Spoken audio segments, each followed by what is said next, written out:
I still remember the exact moment he dropped his headphones. It wasn't some grand cinematic scene. It was just a regular Tuesday afternoon, and honestly, I didn't expect it to lead anywhere. But the way the little black earbuds slipped from his ear and hit the floor made me pause. Not because it was dramatic, but because it gave me a glimpse into something I wasn't supposed to hear. Something that, in hindsight, changed everything. So let me set the scene.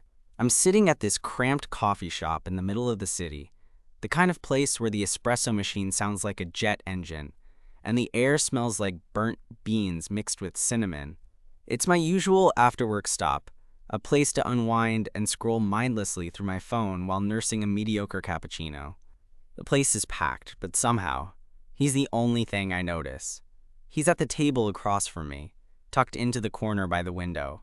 Jeans, a hoodie that's a little too big, and those unmistakable black headphones that cover his ears like a barrier from the world. You know the type.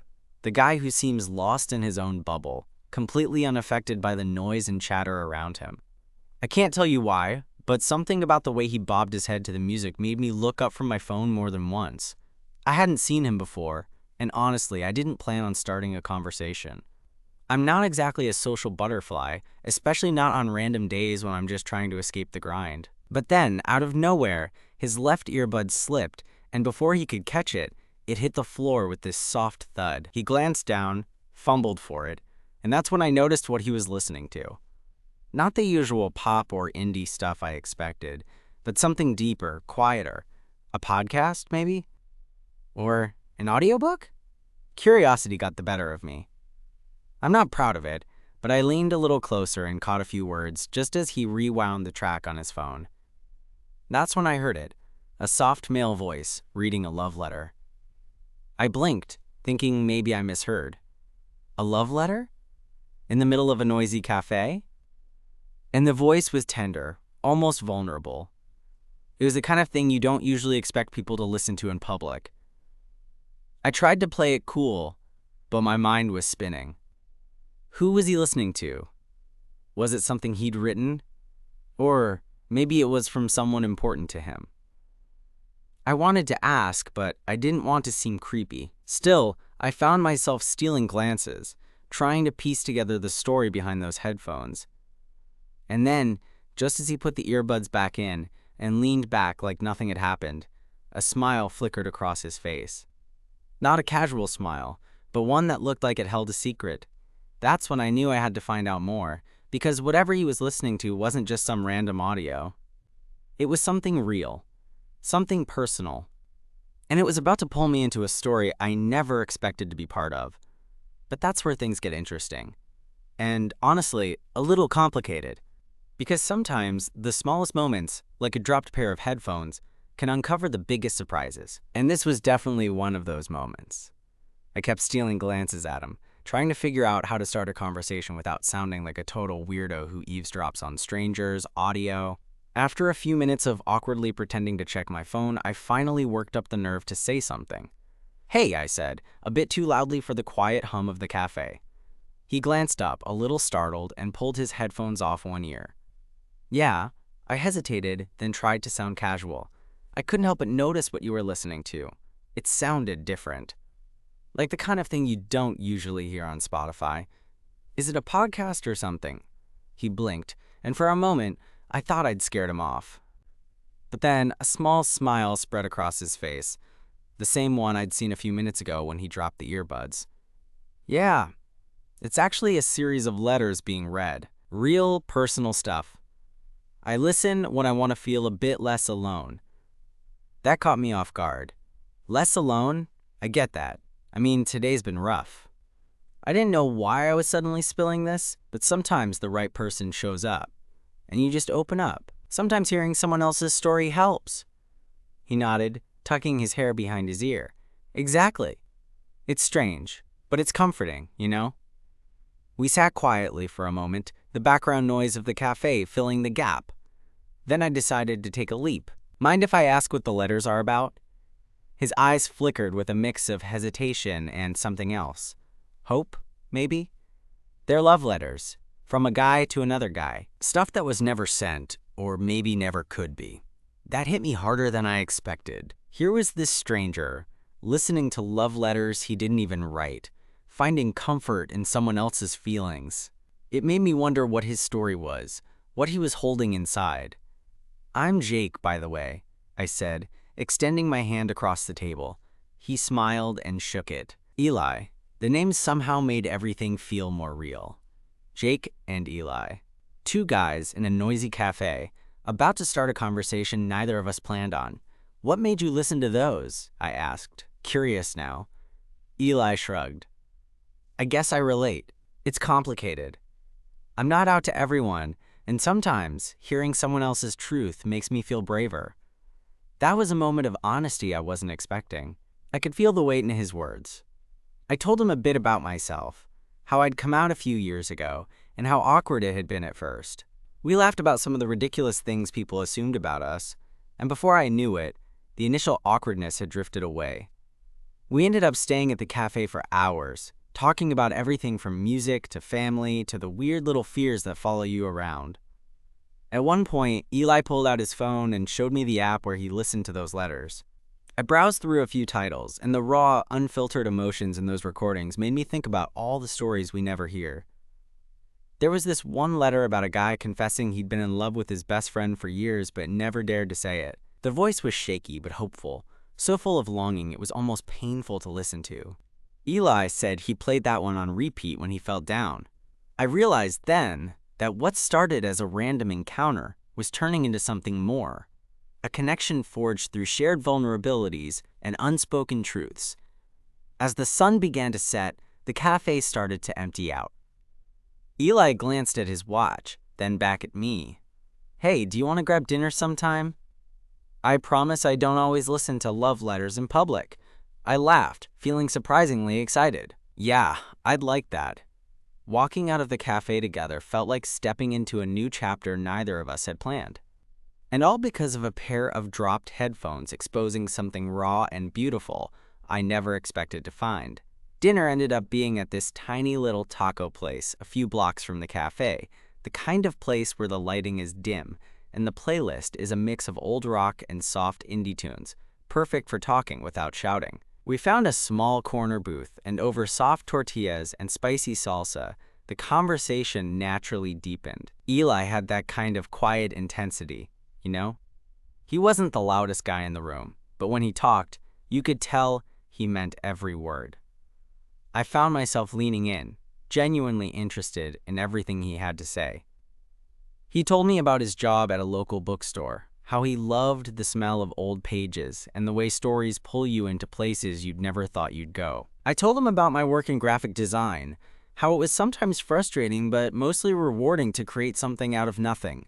Somewhere between the second taco and the third, the topic shifted back to those love letters. "You mentioned you aren't out to everyone," I said, trying to keep my tone light but curious. Eli nodded, biting into a taco before answering. "Yeah, my family's not exactly progressive. They think all this is a phase or attention-seeking, so I keep most of it to myself." Listening to those letters, it's like living a parallel life where I can be honest, even if just for a few minutes.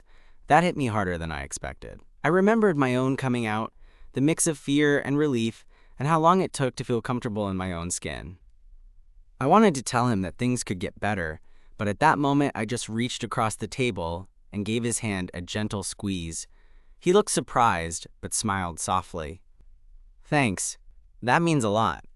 We spent the next hour swapping stories about the people we'd loved and lost, the ones who'd shaped us, the ones who scared us, and the ones who made us feel alive. There was something about sharing those stories with him that felt safe, like I'd known him longer than a few hours. After dinner, we wandered through the quiet streets, the city lights casting a soft glow on the wet pavement from an earlier rain. Eli pulled his hoodie tighter around him and I offered him my jacket, which he accepted with a grateful smile. We ended up at a small park bench, sitting side by side, the silence between us comfortable rather than awkward. "You know," Eli said, breaking the quiet, "I never thought a random headphone drop would lead to this." I laughed. "Me neither. It's funny how little moments like that can change everything." He looked over at me, eyes reflecting the streetlights. "I'm glad you didn't just walk away." "Neither am I," I admitted. For the first time that night, I felt something shift between us. Subtle, but undeniable. A spark that wasn't just about shared stories, but something deeper. We weren't rushing anything. No sudden confessions or dramatic declarations. Just a quiet acknowledgement that maybe, just maybe, we were finding something rare. Before we parted ways, Eli hesitated, then pulled out his phone. Want to listen to one of the letters? It's short. I nodded, curious. He played the audio, and for a few minutes, we sat under the street lamp, listening to a voice, reading a letter about hope and fear and the courage it takes to be yourself. When it ended, Eli looked at me, eyes shining. Thanks for tonight, Jake.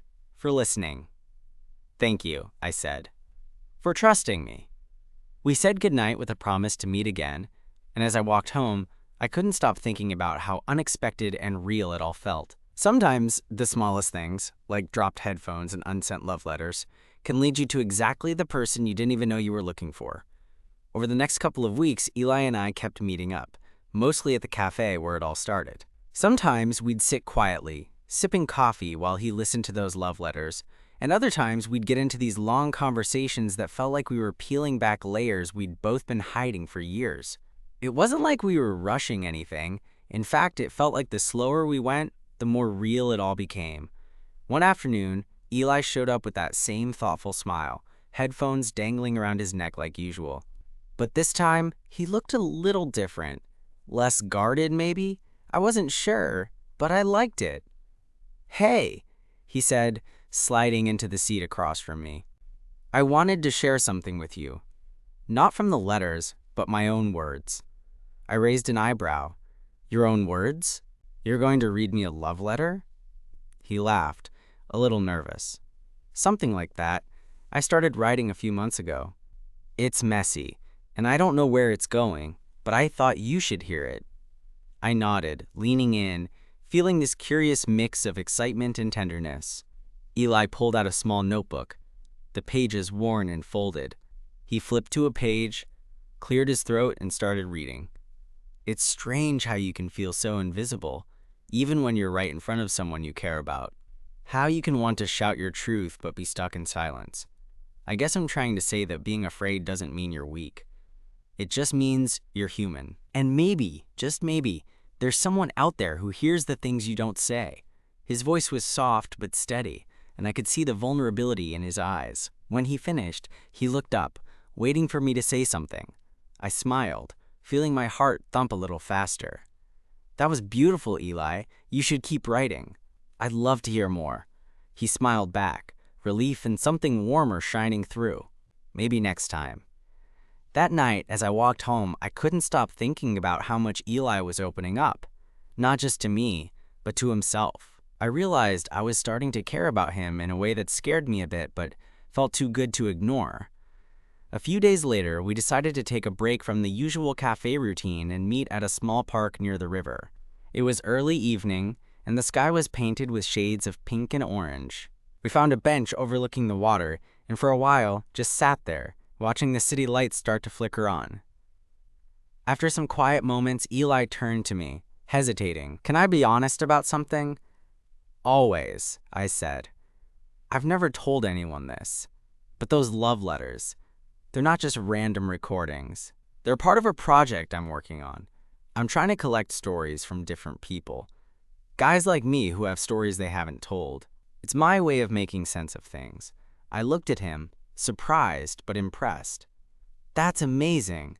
So you're the one behind all those letters? He nodded, eyes honest. Yeah. It's scary but kind of freeing. I guess I didn't expect to meet someone who'd actually want to listen. Well, I'm glad I did, I said, reaching for his hand. Our fingers intertwined naturally, like they'd always fit together. He squeezed my hand gently. Me too. From that moment on, things started to change between us, not in some dramatic movie-style confession, but in everyday ways. The way Eli would catch my eye across a room, the little touches that lingered a second longer, the comfortable silences that said more than words ever could. One day, a few weeks later, we found ourselves back at the cafe. the place that had brought us together. Eli was listening to a new letter, one he'd just recorded himself. It was about hope, the hope that comes from finding someone who understands you when you thought no one would. When the letter ended, he looked at me with a shy smile. "I think I'm ready to share this one with my family." "Maybe," I nodded, feeling proud of him. "They're lucky to have you." And so am I. As the months passed, our connection grew deeper, built on honesty and those quiet moments where everything felt right.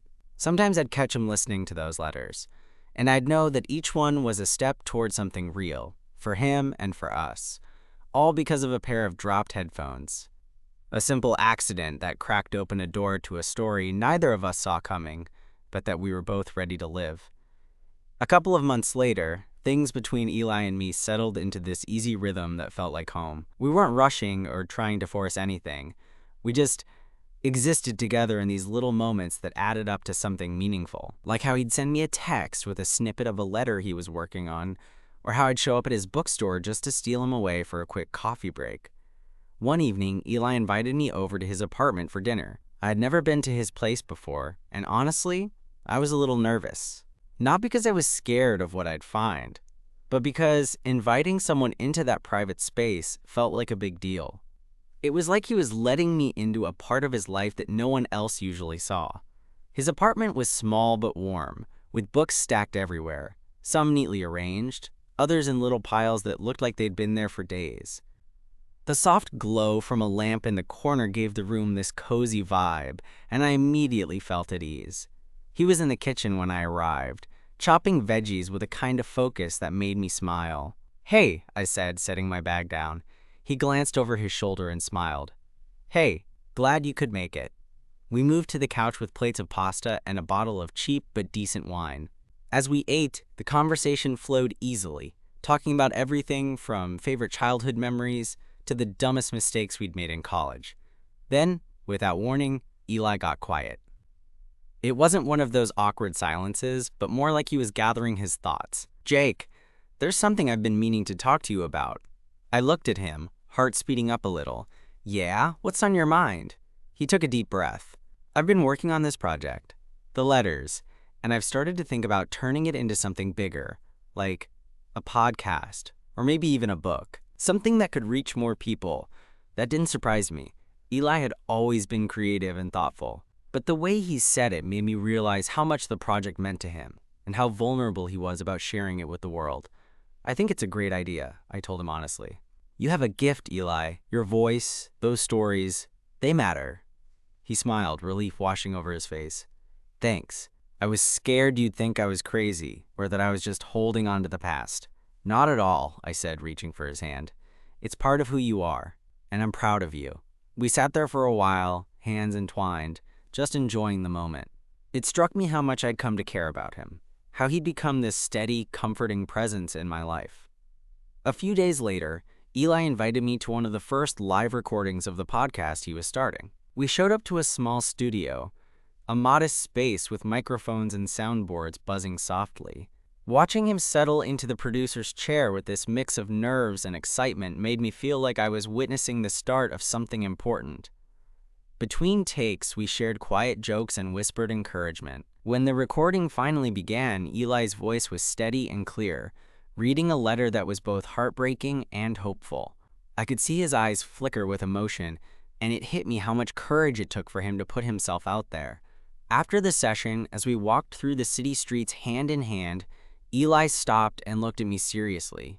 "Jake, I want you to be part of this. Not just as a listener, but as someone who helps tell these stories. What do you think?"